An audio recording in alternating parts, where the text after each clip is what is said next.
대법원 2024년 11월 28일자 2023-6248 결정. 사건명 중재판정 승인 및 집행결정 신청.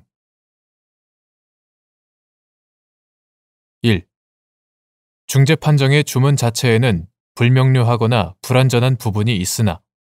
이후의 기재 내용을 통해 이를 명확히 할 수 있는 경우, 주문과 이후의 해석을 통해 주문 내용을 명확하게 확정하는 방법으로 집행을 허가할 수 있는지 여부, 적극, 및 이 경우 사실 인정과 법률 적용 등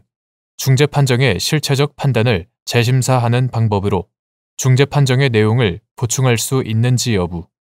소극.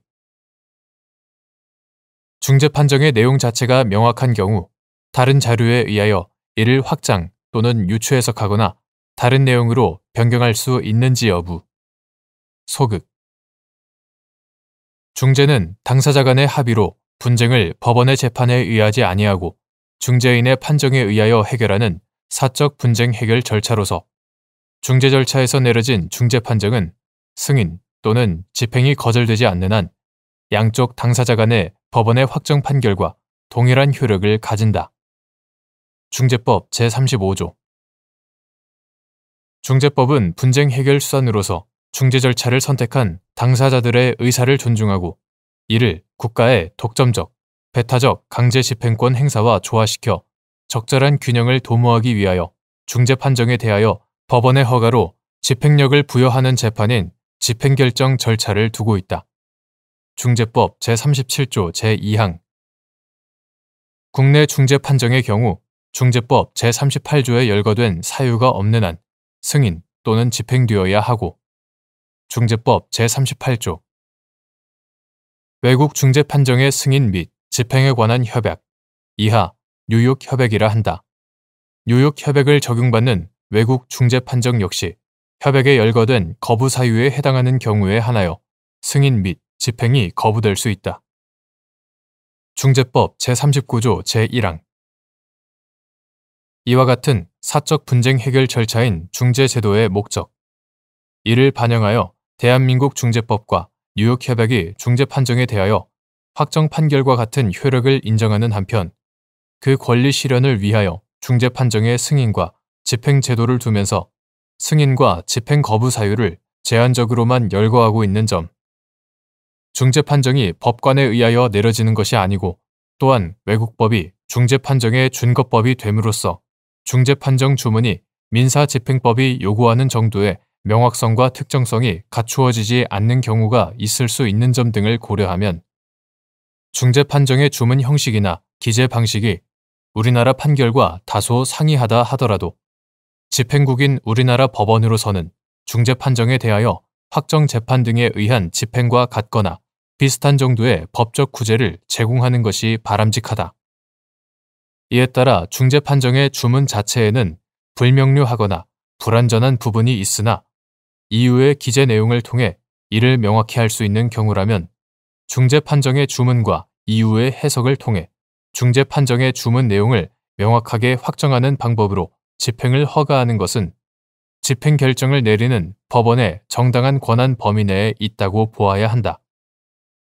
다만 이 경우에도 집행 결정은 중재 판정의 주문과 이후 기재 내용 자체에 기초하여야 하고 사실 인정과 법률 적용 등 중재 판정의 실체적 판단을 재심사하는 방법으로 중재 판정의 내용을 보충하여서는 아니 된다. 또한 법원은 중재 판정의 내용 자체가 명확한 경우에는 다른 자료에 의하여 이를 확장 또는 유추 해석하거나 다른 내용으로 변경할 수는 없다. 2. 외국 중재 판정의 성립 이후 민사집행법상 청구 이의의 사유가 발생한 경우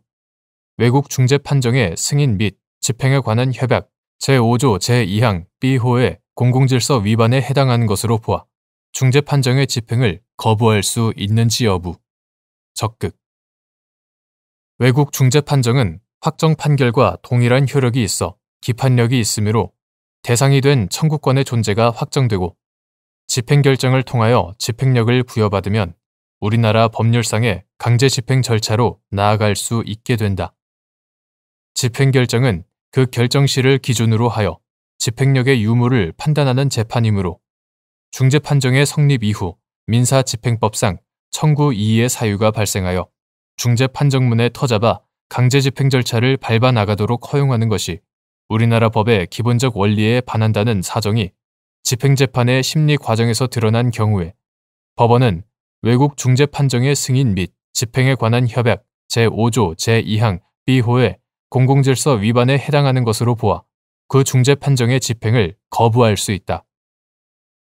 이와 같이 해석하는 것이 당사자로 하여금 집행결정의 확정 이후에 별도의 청구 이의 소송을 통하여 다투도록 하는 것보다 소송 경제에 부합하고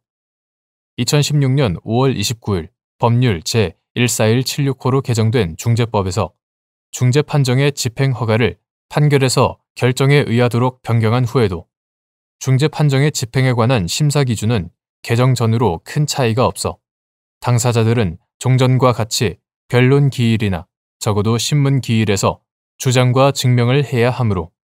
청구 이의 사유를 항변으로 주장하는 것이 결정 절차에 적합하지 않다고 보기도 어렵다. 3. 장래의 불확정 채권에 대하여 압류가 중복된 상태에서 전부명령이 있는 경우 전부명령이 무효가 되는 압류의 경합이 있는지 판단하는 기준 전부명령이 제3채무자에게 송달된 당시에 계약상 피압류 채권액 및 그 피압류 채권액을 산정하는 방법 장래의 불확정 채권에 대하여 압류가 중복된 상태에서 전부명령이 있는 경우 그 압류의 경합으로 인하여 전부명령이 무효가 되는지는 나중에 확정된 피압류 채권액을 기준으로 판단할 것이 아니라 전부명령이 제3채무자에게 송달된 당시에 계약상 피압류 채권액을 기준으로 판단하여야 하고 장래의 불확정 채권에 대한 전부명령을 허용하는 것은 가까운 장래에 채권이 발생할 것이 상당한 정도로 기대되기 때문이므로 전부명령 송달 당시 피압류 채권의 발생 원인이 되는 계약에 그 채권액이 정해지지 아니하여 그 채권액을 알 수 없는 경우에는 그 계약의 체결 경위와 내용 및 그 이행 경과, 그 계약에 기하여 가까운 장래에 채권이 발생할 가능성 및 그 채권의 성격과 내용 등 재반 사정을 종합하여 그 계약에 의하여 장래 발생할 것이 상당히 기대되는 채권액을 산정한 후 이를 그 계약상의 피압류 채권액으로 봄이 상당하다. 4. 당사자가 중재 합의의 존부와 효력에 관하여 중재 절차에서 적절히 이의를 제기하지 아니하고 중재 합의의 존재를 전제로 중재 절차에 참여한 경우 중재 판정의 승인 및 집행 절차에서 중재 합의의 존부와 효력에 관한 이의를 제기할 수 있는지 여부 원칙적 소극 외국 중재 판정의 승인 및 집행에 관한 협약 제5조 제1항 A호 후단은 외국 중재 판정의 승인, 집행의 거부 사유 중 하나로 중재 합의가 유효하지 않은 경우를 들고 있다. 그러나 당사자가 중재 합의의 존부와 효력에 관하여 중재 절차에서 적절히 이의를 제기하지 아니하고 중재 합의가 존재함을 전제로 중재 절차에 참여한 경우에는 특별한 사정이 없는 한 당사자들 사이에 중재에 관한 새로운 합의가 성립하였거나 이에 관한 이의 제기 권한을 포기한 것으로 보아 중재 판정의 승인 및 집행 절차에서 그와 같은 이의를 제기할 수 없다고 봄이 타당하다. 그 구체적인 이유는 다음과 같다. 첫째, 당사자가 중재 절차에서 중재 합의의 유효성에 관하여 별다른 이의를 제기함이 없이 중재 절차에 참여하였다면 특별한 사정이 없는 한 그 중재 절차에 따라 분쟁을 해결하고자 하는 의사를 가졌던 것으로 추인할 수 있다. 둘째, 또한 당사자가 중재 합의의 존재 및 중재 판정부의 권한을 인정하는 것을 전제로 중재 절차에 참여하여 상대방으로 하여금 이에 대한 신뢰를 가지게 한 후 불이익한 판정을 받으면 그 판정에 불복하면서 중재 합의의 부존재 또는 무효를 주장하는 것은 신의성실의 원칙 및 금반원의 원칙에 반하여 허용되지 아니한다고 볼 여지가 크다. 셋째, 중재판정부나 중재 절차의 위반 여부를 판단할 때 승인국 또는 집행국 법원은 중재 절차에서 적시에 이의를 제기하였는지를 중요하게 고려하여 중재 절차 진행 과정에서 절차 위반이 있더라도 이에 대하여 당사자가 적절히 이의를 제기하지 아니하였고 그 위반 사항이 공공의 이익을 보장하기 위한 것이라기보다 당사자의 절차적 권리와 이익을 보장하기 위한 것일 경우에는 이에 관한 이의 제기 권한을 포기한 것으로 볼 수 있다. 유효한 중재 합의가 있었을 것을 중재의 승인 및 집행의 요건으로 삼는 것 역시 공공의 이익을 보장하기 위한 것이라기보다는 당사자의 권리와 이익을 보장하기 위한 것이므로 이에 대하여 적시에 이의를 제기하지 않았다면 이의 제기 권한을 포기한 것을 볼 수 있다. 넷째, 우리 중재법 제17조 제2항 역시 중재판정부의 권한에 관한 이의는 본안에 관한 답변서를 제출할 때까지 제기되어야 한다라고 규정하여 중재판정부의 판정 권한의 부존재에 관한 이의 제기 시기를 정하고 있는데 위 규정에서 말하는 중재판정부의 권한에 관한 이의에는 중재 합의의 존부 또는 유효성에 관한 이의도 포함한다. 5. 외국 중재 판정의 승인 및 집행에 관한 협약 제5조 제1항 B호에 따라 중재 판정의 승인 및 집행을 거부할 수 있는 경우의 범위 및 이에 대한 판단 기준. 집행국 법령. 외국 중재 판정의 승인 및 집행에 관한 협약 제5조 제1항 B호에 의하면 중재 판정이 불리하게 원형되는 당사자가 중재인의 선정이나 중재 절차에 관하여 적절한 통고를 받지 아니하였거나 또는 기타 이유에 의하여 방어할 수 없었던 경우에는 집행국 법원이 중재 판정의 승인 및 집행을 거부할 수 있게 되어 있다.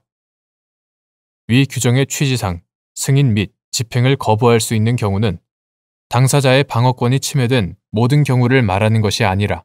그 방어권 침해의 정도가 현저하게 용인할 수 없는 경우만으로 한정되는 것이라고 해석되고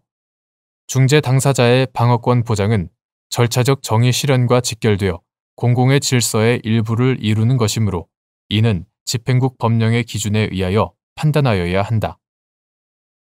6. 외국 중재 판정의 승인 및 집행에 관한 협약 제5조 제2항 B호의 규정 취지 및 위 조항에 따라 중재 판정의 승인 및 집행을 거부할 수 있는 경우 중재 판정의 사기적 편취를 이유로 외국 중재 판정의 승인 및 집행에 관한 협약 제5조 제2항 B호에 따라 외국 중재 판정의 집행을 거부하기 위한 요건. 외국 중재 판정의 승인 및 집행에 관한 협약 제5조 제2항 B호에 따르면 중재 판정의 승인이나 집행이 그 국가의 공공의 질서에 반하는 경우 집행국 법원은 중재 판정의 승인이나 집행을 거부할 수 있다. 이는 중재 판정의 승인이나 집행이 집행국의 기본적인 도덕적 신념과 사회 질서를 해치는 것을 방지하여 이를 보호하려는 데 그 취지가 있다.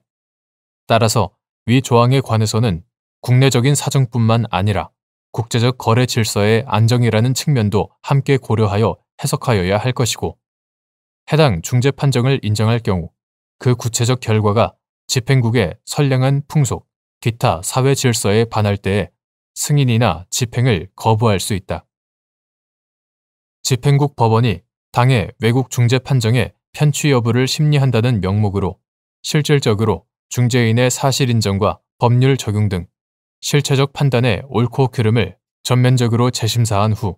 그 외국 중재 판정이 사기적 방법에 의하여 편취되었다고 보아 집행을 거부하는 것은 허용되지 아니하고 다만 그 외국 중재 판정의 집행을 신청하는 당사자가